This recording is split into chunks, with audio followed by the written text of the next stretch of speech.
Good morning. My name's James Stanger, and I'd like just to review three articles published on or about the 21st of July 2025. So, as always with these videos, the disclaimer. So, my name is Dr. James Stanger. I've got a PhD in embryology, and I've been working in this field for more than 50 years. The videos for my YouTube channel is an attempt to bridge the gap between information that you may need for your fertility treatment and the most recent publications available to your clinic staff. I'm not a clinician, I'm not a medical person, I'm a scientific person, and this information is not medical advice, but it may help you informing questions about your treatment with your doctor. If so, I hope it helps. There are three articles I wanted to briefly discuss in this video. Two came from the Journal of Assisted Reproduction and Genetics, looking at non-invasive PGT testing of culture media, and whether there are differences between egg and sperm donors in how they view their donation. And the third article comes from the journal Fertility and Sterility and looks at the impact of obesity on women undergoing IVF. So the first article, as I said, published in the Journal of Assisted Reproduction and Genetics, evaluating non-invasive preimplantation genetic testing for aneuploidy, which is annotated NI non-invasive PGT-A, from spent culture media, prolonged embryo culture to day 6 from day 5, increases informative rates, that is the condition where you get information for testing, without negatively impacting embryo quality and live birth rates. So for those viewers who are not entirely sure what this means, the non-invasive testing, culture media normally contains some DNA from embryos. Preimplantation genetic, or PGT-A, samples the outer layer of the embryo. This is what's called the trifectoderm, and looking for the DNA that might give some indication of what the DNA of the inner cell mass, this is the blue tissue here, which is going to give rise to the baby. The outer layer of cells gives rise to the placenta, and they're not always equally the same, but PGT-A samples a few cells from the trifectoderm, whereas the non-invasive testing looks at the culture media for any DNA that's been shed by the embryo, and using that to estimate, to do the analysis in the laboratory and work out whether the embryo is normal or not normal, should be transferred or discarded. The reason why the embryo culture media may contain some DNA is not clear. We don't know whether it's an artifact or is a natural biological occurrence. Both techniques sample the outer layer, the trifectoderm of the embryo, right, and not the inner part, this part here, the inner cell mass that will give rise to the baby. And consequently, because there is some concept that abnormal cells are relegated to the outer layer rather than the inner layer, it may not represent the DNA profile of the baby. So in this study, they looked at 336 culture media from day 6 blastocysts, and then they looked at how many cases they were able to collect DNA to use for testing to whether the embryos are euploid or aneuploidy. And they found there were significantly more cases where they could test the culture media and find sufficient DNA for testing than if you did on day 5. This basically means that the DNA being shed in the culture media only really starts as the embryo starts to form a blastocyst, and the longer the embryo is a blastocyst in the culture media, the more DNA is shed and the more that can be tested. The amount of what they call informativeness, that is the ability to get in sufficient DNA to get a result, was not affected by the age of the patients or the degree of expansion or their quality or any other culture conditions, what they call incubator settings.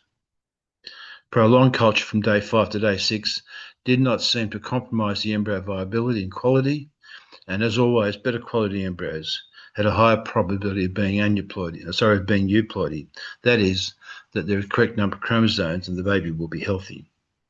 So they concluded that if you extended embryo culture from day 5, where you would normally culture, to one more day to day 6, it provides improved informativity and does not appear to compromise embryo viability and quality. Live birth rates appear to be significantly better compared to international best marks, but this could not actually be tested in this publication. So in conclusion, currently most testing is performed on day 5. but extending the culture one more day to day 6 gives more embryos with sufficient DNA in the culture media to allow testing what's called informative embryos. Most embryos continue to grow overnight, but very few hatched.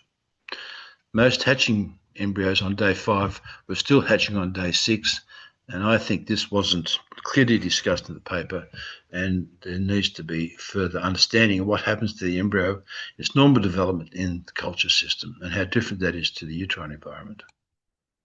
The second paper I wish to just briefly bring to your attention, it was also in the Journal of Assisted Reproduction and Genetics, Sperm and Egg Donors' View on Identity Release, Donor information, donor offspring information, and genetic testing. Basically, they showed that egg and sperm donors were the same.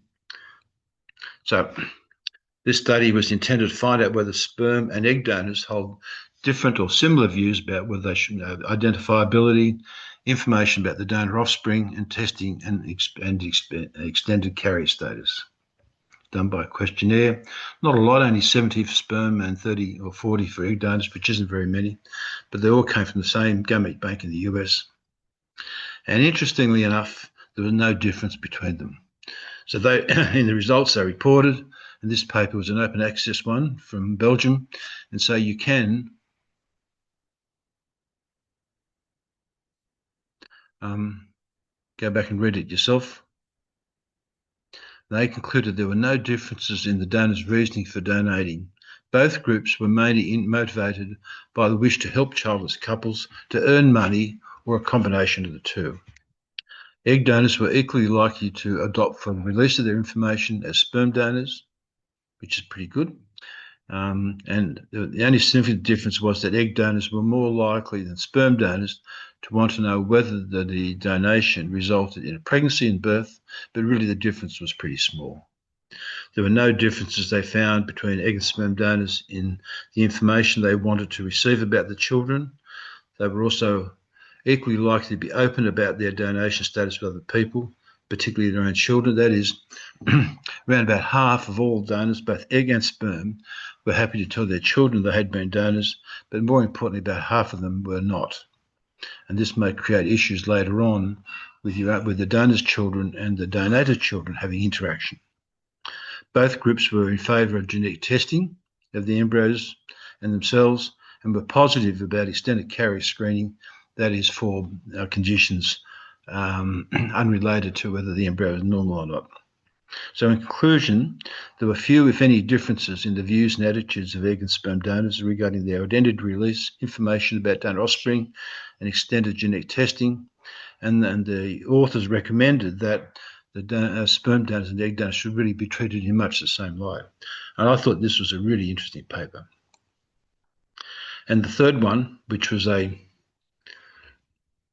closed paper, it was published in Fertility and Sterility in July 18, and looked at the reproductive journey of obese women going through IOT, analysis of 50,000 cycles in 32,000 women. And what they found was the higher your body mass, the more obese the woman was, the higher number of oocytes, embryos, and transfers were needed to achieve a live birth. They're not saying it can't be achieved, just it needs more effort. So just to summarise that, this was a work done from Spanish authors, and the paper was not open access, so you can't actually read it, you can only read the abstract. And they looked at a large number of women undergoing IVF using their own eggs and their partner's sperm, where the body mass was clearly known and the outcome was known. In total, there are just under 50,000 ovarian cycles, which is quite a lot. And they found that the number of oocytes inseminated and the number of embryos transferred under the first live born was achieved, they dropped out, was recorded, and they were similar for women who were underweight and of normal weight, but were significantly higher in overweight women and even more so in obese women. So the data's only available from the abstract, unless you're a subscriber to Fertility and Sterility, but they're basically suggesting that as the woman becomes more obese, the more cycles of treatment they need to have, the more eggs need to be collected, and the more transfer they need to undertake in order to achieve a live birth. It's not saying that live birth is not possible, only that you may need to have more treatment cycles. Okay, so I hope these three reviews about different aspects of IVF may help and allow for a more informed set of questions to your doctor and clinic. If you like the information provided, please tell other IVF clients about this service and please subscribe. Thank you.